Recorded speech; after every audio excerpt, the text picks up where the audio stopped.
গ্রাম্য মেলা ভূমিকা। মেলা আবহমান গ্রাম বাংলার অন্যতম সাংস্কৃতিক ঐতিহ্য। বাঙালি জীবনের সঙ্গে মেলার যোগ দীর্ঘকালের। এই সম্পর্ক নিবিড় এবং আত্মিক। লোকজীবন এবং লোকসংস্কৃতির অন্তরঙ্গ পরিচয় মেলাতেই সার্থকভাবে ফুটে ওঠে। গ্রামীণ মানুষের জীবনে মেলা এক অফুরন্ত আনন্দের উৎস। চৈত্র সংক্রান্তি মেলা, বৈশাখী মেলা, পৌষ মেলা, মহররমের মেলা, বই মেলা, বৃক্ষ মেলা ইত্যাদি নানা উপলক্ষে বাংলাদেশে মেলা বসে। বিশ্বকবি রবীন্দ্রনাথ ঠাকুর এক গদ্য রচনায় মেলা সম্পর্কে লিখেছেন, পল্লী মাঝে মাঝে যখন আপনার বাড়ির মধ্যে বাহিরের বৃহৎ জগতের রক্ত চলাচল অনুভব করিবার জন্য উৎসুক হইয়া ওঠে, তখন মেলাই তাহার প্রধান উপায়। এই মেলায় আমাদের দেশে বাহিরকে ঘরের মধ্যে আহ্বান করে। এই উৎসবে পল্লী আপনার সমস্ত সংকীর্ণতা বিস্তৃত হয়, তাহার হৃদয় খুলিয়া দান করিবার ও গ্রহণ করিবার এই প্রধান উপলক্ষ। মেলার উপলক্ষ সারা বছরই দেশের কোথাও না কোথাও মেলা হতে দেখা যায়। এক এক জায়গায় এক একটা উপলক্ষে মেলার আয়োজন হয়। কোনো মেলার আয়োজনের পেছনে থাকে কিংবদন্তি, অলৌকিক কোনো লোকগল্প বা পীর ফকির দরবেশের কথা। কোথাও হিন্দু সম্প্রদায়ের রথযাত্রা, দোলযাত্রা, পুণ্যস্নান, দুর্গাপূজা ইত্যাদি উপলক্ষে এবং মুসলমানদের মহররম উপলক্ষে বসে মেলা। সাধারণত গ্রাম বাংলার মেলা বসে নদী তীরে, বিশাল বটের ছায়ায় অথবা উন্মুক্ত প্রান্তরে। যে উপলক্ষে মেলা বসুক না কেন, মেলায় সাধারণত উৎসব একটা আমেজ থাকে। বর্ণাঢ্য স্বাদ, চারিদিকে কোলাহল, বিচিত্র আওয়াজে মেলার প্রাঙ্গণ থাকে মুখরিত। 1 থেকে 7, 8, 10 দিন কিংবা মাসব্যাপীও মেলা চলতে দেখা যায়। মেলার উৎসবের আমেজ ছড়িয়ে যায় স্থানীয় অঞ্চলের লোকজনের মধ্যে। যে উপলক্ষেই মেলার আয়োজন হোক না কেন, হরেক রকম পণ্যের পসরা থাকে মেলায়। ঘর গেরস্থালির নিত্য ব্যবহার্য সামগ্রী, সাজসজ্জার উপকরণ, শিশু কিশোরদের আনন্দ ক্রীড়ার উপকরণ, রসনা লোভন খাবারের সমারোহ থাকে মেলায়।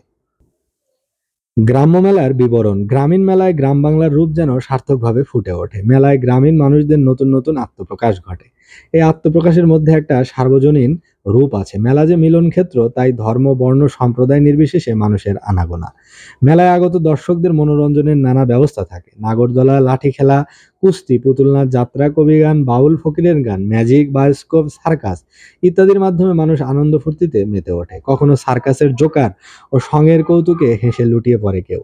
কামার, কুমার, ছুতার, কৃষক, কাসারুর সাজানো পসরার বিকিকিনি চলতে থাকে অবিরাম।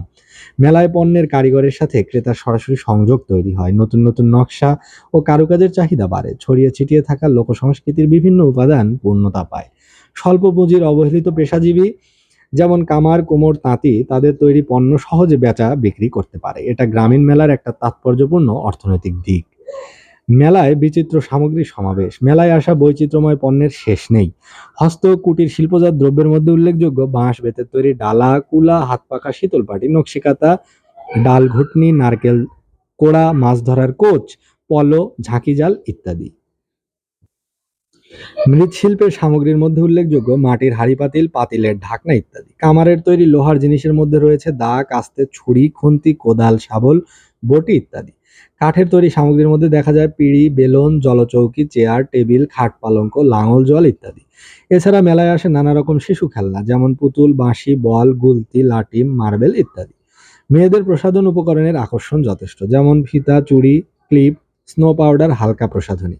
খাদ্যদ্রব্যের মধ্যে মুড়ি, মুড়কি, খই, খাজা, কদমা, চিনি বাতাসা, জিলেপি, আমিত্তি, নিমকি, রসগোল্লা, নারিকেলের নাড়ু, পিঠে পুলি ইত্যাদি নানা মুখরোচক খাবার ক্রেতা দর্শকদের আকৃষ্ট করে। উপসংহার: গ্রামীণ মেলা গ্রাম বাংলার চিরায়ত ঐতিহ্য, আবহমান বাংলার লোকসংস্কৃতির অংশ। মেলার মাধ্যমে এক গায়ের মানুষের সঙ্গে অন্য গায়ের মানুষের পরিচয় ঘটে। পরিচিত জনদের সঙ্গে সাক্ষাৎ হয়, ভাবের আদান প্রদান হয়। এতে সম্প্রীতি আরো সুদৃঢ় হয়। সময়ের সঙ্গে সঙ্গে মেলার চিত্র চরিত্রের পরিবর্তন এসেছে, বদলে গেছে এখন গ্রামীণ মেলার রূপও। বৈদ্যুতিক বাতি, মাইক, ব্যান্ড সঙ্গীত মেলার পুরনো ঐতিহ্যকে অনেকটাই পাল্টে দিয়েছে। গ্রামে এখন এমন প্রাণোচ্ছল মেলা আর বসে না। এই রচনাটি পড়া হলো নবম দশম শ্রেণীর রচনা সম্ভার বইটি থেকে।